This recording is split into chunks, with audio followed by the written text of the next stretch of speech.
Olá, gente querida, minha saudação é com a graça e com a paz do Senhor Jesus. Eu sou seu amigo Fábio Araújo, eu estou aqui para lançar mais um vídeo para o nosso canal Reflexão Fábio Araújo.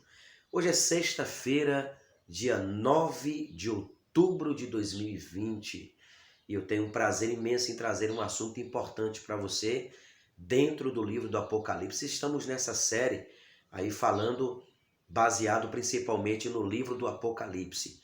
Se você já é inscrito no nosso canal, muito obrigado pelo seu carinho.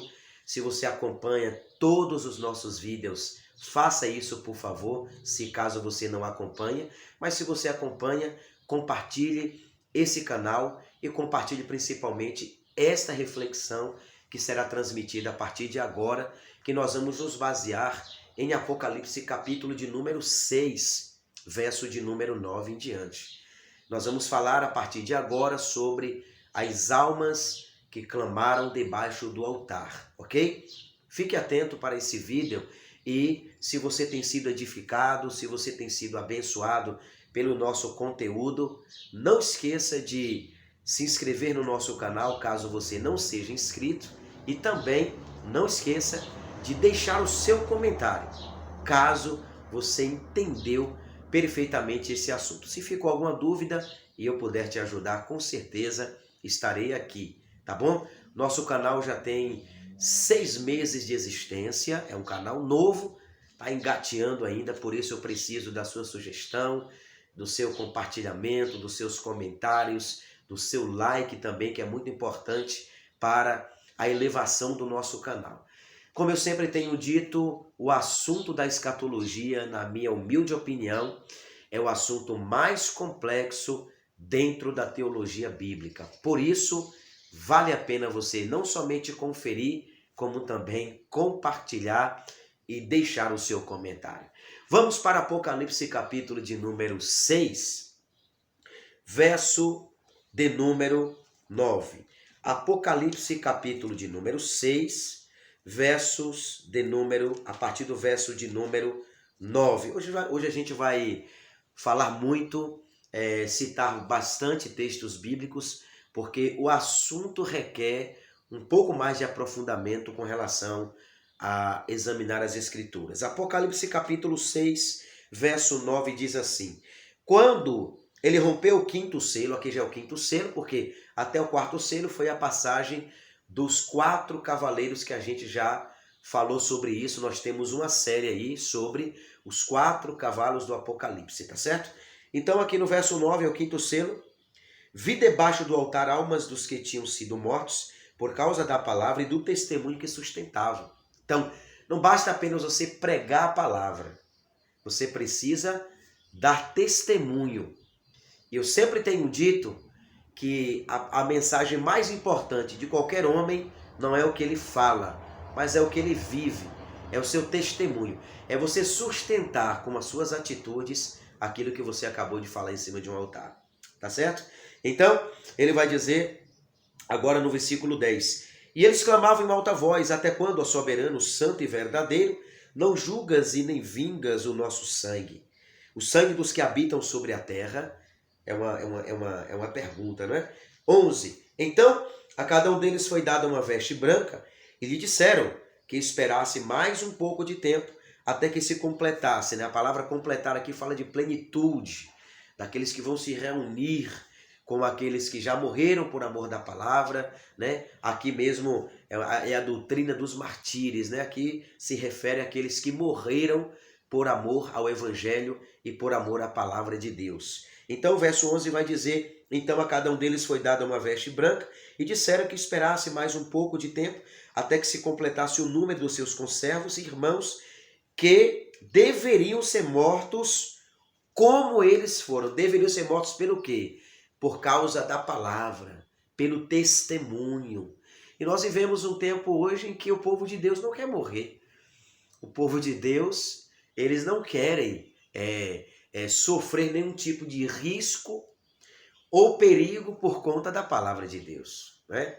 E nós precisamos entender que é um entendimento completamente errado quando se refere à interpretação da palavra de Deus, ok? Então isso aqui é uma coisa que nós não vamos evitar. Agora, para a gente aprender e entender sobre esse assunto, é importante a gente entender que Deus não é incoerente. Deus não é incoerente e o fato do nosso Deus não ser incoerente, ele proibiu a necromancia. E o que é necromancia? Necromancia é consulta aos mortos, né? Ele proibiu o contato dos que estão vivos com aqueles que estão mortos ou que já morreram. A gente vai ver isso aqui lá em Levítico, tá certo? No capítulo de número 19. Eu disse que hoje a gente vai ler um pouco a palavra aqui, tá certo? Levítico 19, ou 19, versículo de número 31, vai dizer o seguinte: não vos dirijais para os necromantes, e nem para os feiticeiros, nem os busqueis para vos poluirdes com eles. Eu sou o Senhor vosso Deus. Ou seja, é uma poluição psicológica, emocional e principalmente espiritual quando alguém busca um contato com os mortos. Isso é chamado de necromancia. Quando a gente vai para Isaías capítulo de número 8, Isaías capítulo de número 8, verso de número 19, eu já achei aqui Isaías, e você vai acompanhando com a sua Bíblia, para você não perder nem um momentozinho sequer. 8:19 diz assim: quando vos disserem consultai teus espíritos familiares, né? Nós conhecemos que nós temos alguns irmãos aí que consultam os mortos, né? E aqui Deus está proibindo literalmente a consulta, né? Os espíritas, por exemplo, eles consultam os mortos. E Deus está proibindo isso aqui. Quando vos disserem consultai teus espíritos familiares, né? Pessoas que ficam apegados demais a quem já morreu. Eu, por exemplo, sepultei o meu pai tem 3 meses, sepultei um pastor, meu melhor amigo, praticamente ministerial, aqui agora recentemente, tem 2 meses. Então, assim, eu não posso querer me consultar com eles quando que nós sabemos que é dado ao homem morrer uma só vez e depois disso segue-se o juízo. Hebreus 9, verso 27. Então a gente precisa ter muito cuidado com isso. Então Isaías vai dizer: quando vos disserem consultai teus espíritos familiares e os adivinhos que espreitam e murmuram, não recorrerá um povo a seu Deus, Acaso a favor dos vivos consultará os mortos? Acaso os mortos vão resolver o problema dos vivos? Não. Para a lei e o testemunho, se eles não falarem conforme essa palavra, nunca viverão a alva. Ou seja, é literalmente proibido isso. Então Deus não é incoerente. Então a gente precisa entender qual é a linguagem aqui de Apocalipse capítulo de número 6, versículo 9 em diante. Então a gente vai olhar aqui, antes da gente voltar para Apocalipse, eu também vou usar outro texto bíblico aqui, mas a palavra sangue no hebraico é o mesmo que alma ou vida, ok? A palavra sangue é o mesmo que alma e vida. Levítico 17, 21. Levítico, capítulo de número 17, verso de número 21. Olha que eu estou falando dos mortos clamando debaixo do altar. Levítico, capítulo de número 17. Deixa eu ver se eu encontrei aqui. Pastor Fábio, encontrei. Levítico 17, verso 21. Você vai acompanhando esse estudo maravilhoso para você passar adiante. Levítico 17, verso de número 21, vai dizer o seguinte. Deixa eu ver se está certinho aqui. Levítico 17. Eu vou pular aqui Levítico 17 e vou para Isaías 26, 21. Eu vou para Isaías 16, 21, depois eu volto para Levítico, tá bom? Até porque Levítico não tem 21.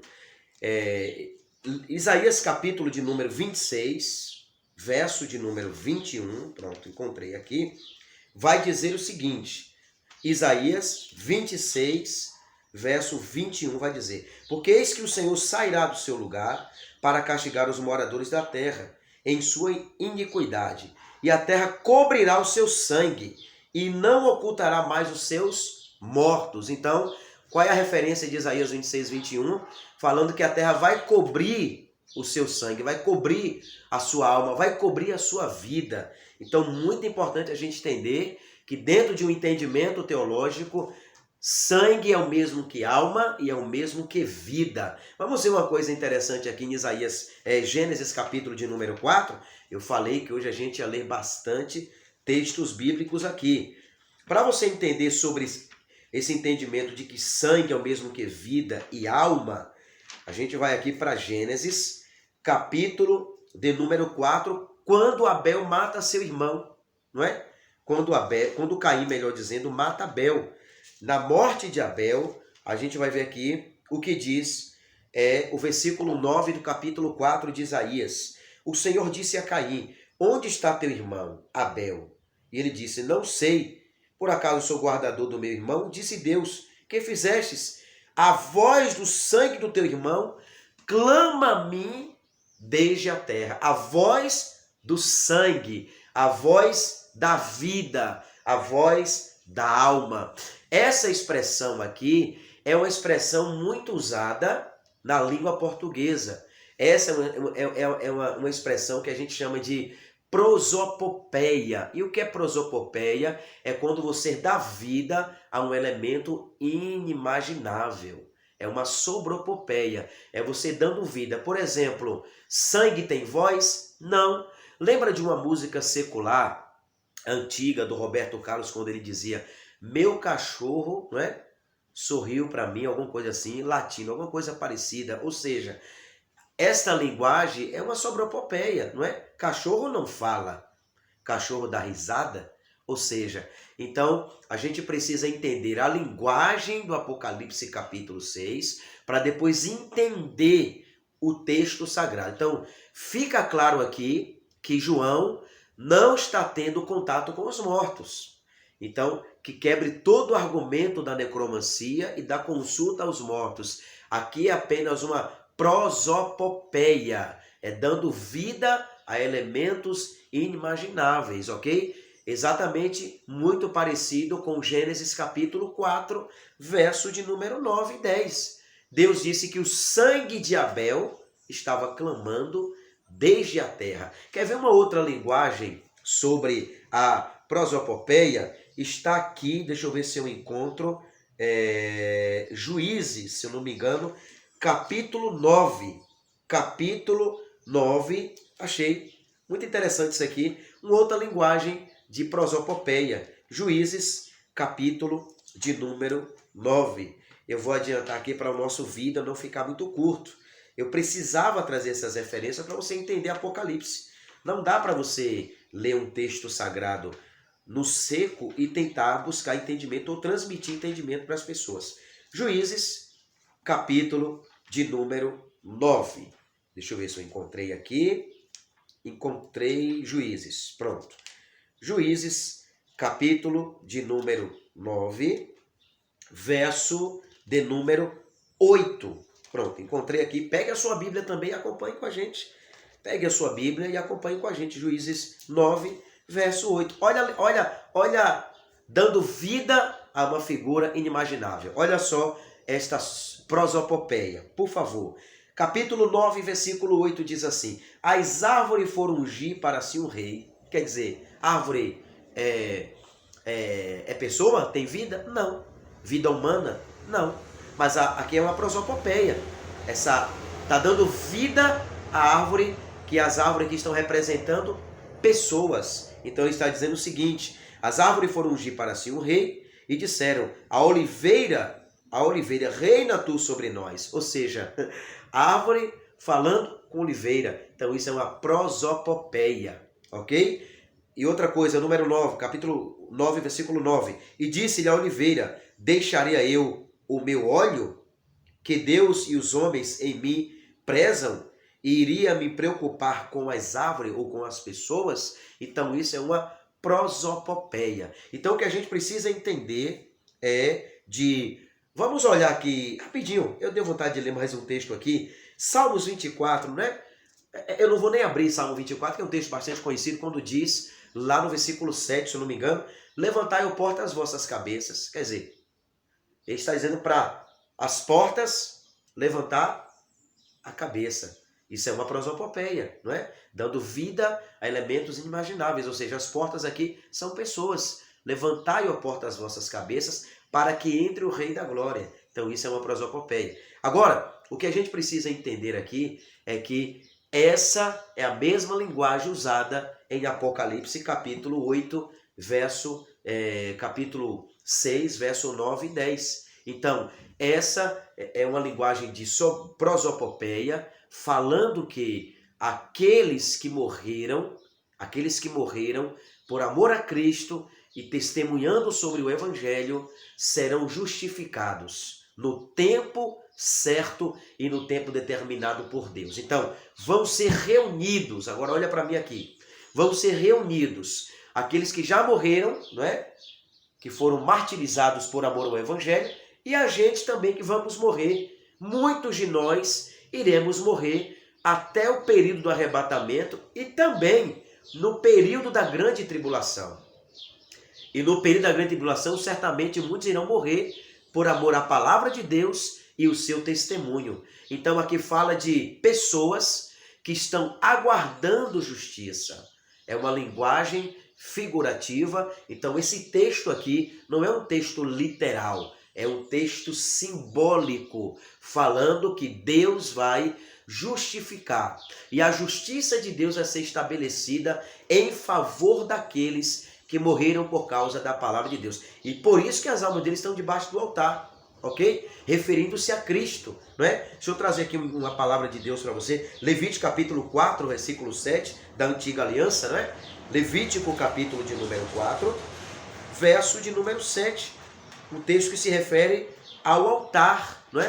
Pessoas que viveram com a sua vida plenamente no altar de Deus, uma vida em compatibilidade com a palavra de Deus, uma vida totalmente dedicada às coisas do Senhor. Levítico capítulo 4, verso de número 7, vai dizer o seguinte: e o sacerdote colocará um pouco do sangue diante do Senhor e sobre as pontas do altar do incenso aromático que está na tenda da congregação.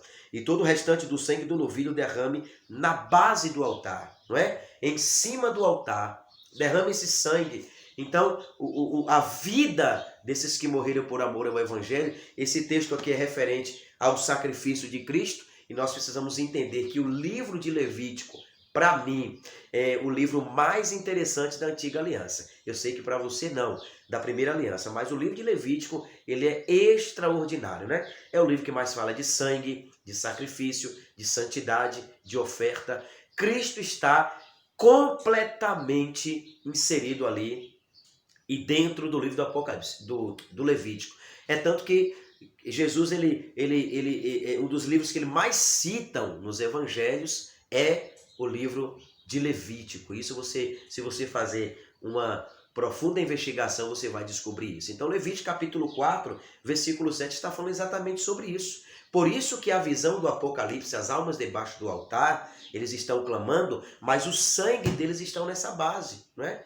Por causa do sangue do Cordeiro, e aqueles também que deram a sua vida por amor ao Evangelho. Então a gente precisa entender que Apocalipse capítulo 6, verso 9 e 10 e 11 está se referindo, essa linguagem aqui não é uma linguagem literária. João não está tendo um contato com os mortos, mas aqui está se tratando apenas de uma revelação, de uma visão. E precisamos entender também que João, ele foi arrebatado em espírito, não foi no corpo, ok? Ele foi arrebatado. Aqui trata-se de um arrebatamento de espírito para ele ter as revelações das coisas que estavam acontecendo nos céus e também na terra. Eu espero que você tenha entendido esse vídeo e que você também tenha sido grandemente abençoado. Saiba de uma coisa: todos que morreram por amor ao Evangelho e todos que vão morrer até o arrebatamento e no período da grande tribulação se unirão com esses irmãos aqui e todos nós seremos justificados. O nosso sentimento, aquele sentimento que muitas vezes vem sobre nós, que estamos sendo injustiçados, que os martírios foram injustiçados, morreram, né, injustamente, mas eles morreram por causa da palavra de Deus. Que estejamos com essa consciência e prontos para isso também. Até o nosso próximo vídeo e que Deus abençoe ricamente a sua vida. Se você gostou e foi abençoado, não esqueça, compartilha o nosso vídeo e divulga o nosso projeto. Deus abençoe a sua vida e não esqueça, o fato de você estar sofrendo não significa que você está só. Deus sempre está do seu lado.